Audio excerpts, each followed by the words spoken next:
एक समय की बात है, किसी अनाथ आश्रम में सुष्मिता नाम की एक लड़की रहती थी जो बहुत ही समझदार और लायक थी। वो जब बहुत छोटी थी तो उसके पिता अपनी गरीबी के कारण उसको अनाथ आश्रम में छोड़कर चले गए थे।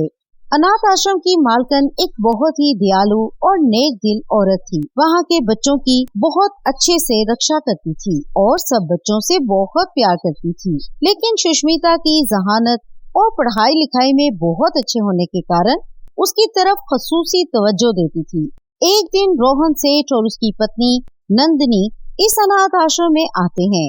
रोहन सेठ, जो कि शहर का बहुत ही अमीर आदमी था, उस अनाथ आश्रम में अक्सर अनाथ बच्चों के लिए बहुत से पैसे और उपहार लेकर आता था। जी सर, कैसे आना हुआ? आज मैं कुछ देने नहीं बल्कि लेने आया हूँ। जी बोलिए।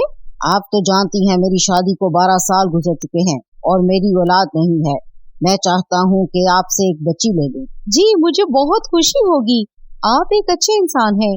जो बच्ची भी आप यहाँ से लेकर जाएंगे उसे यहाँ से बहुत अच्छा माहौल मिलेगा।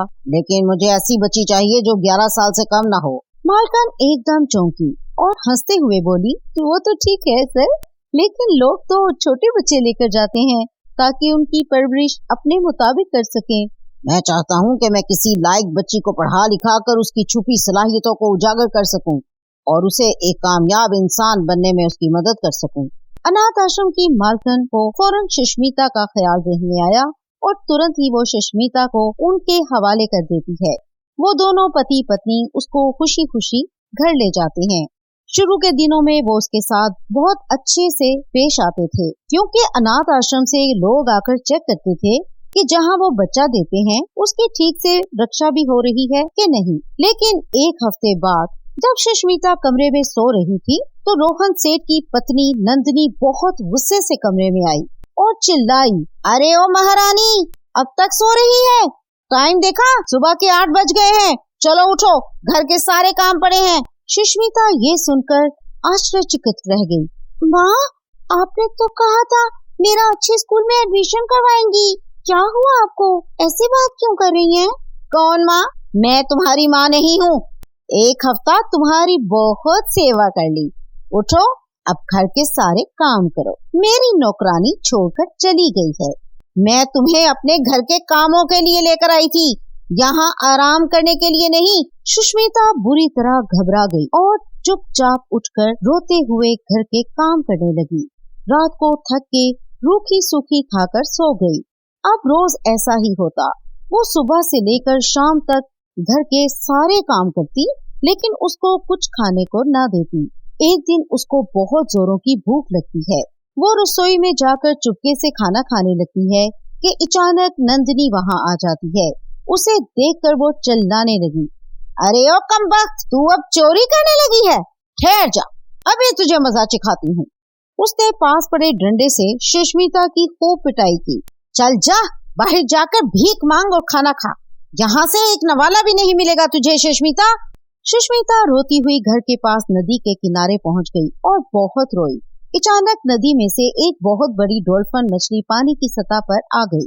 फिक्र मत करो सुष्मिता, मैं तुम्हारे लिए मजेदार खाने लेकर आती हूँ।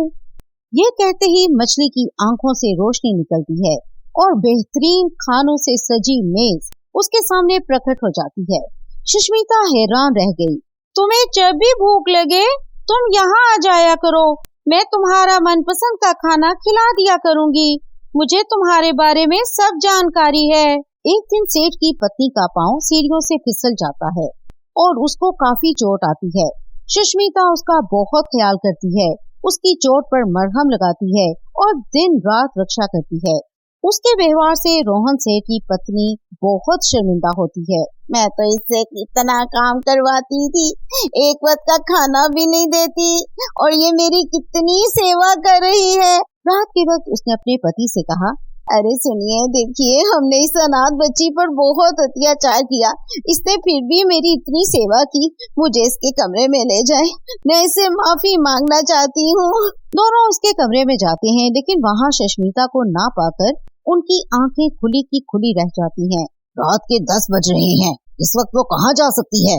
मैंने कई दिन से उसको भोजन भी नहीं दिया। दोनों उसकी तलाश में निकल पड़ते हैं। नदी के पास सुष्मिता को खाना खाते हुए देख लेते हैं।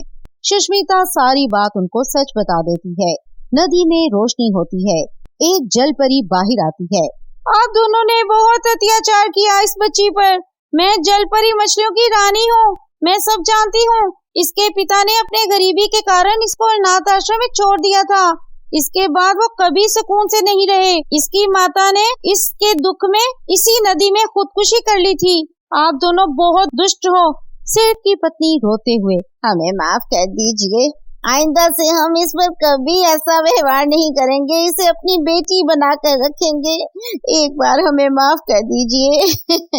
जल परी खुश हो जाती है और सुष्मिता भी अपने माता पिता के गले लग जाती है। तो फ्रेंड्स, कैसी लगी आपको हमारी आज की ये स्टोरी? हमें कमेंट्स में जरूर बताइए। अगर आपको हमारी आज की कहानी पसंद आई है तो वीडियो को लाइक कीजिए और चैनल को सब्सक्राइब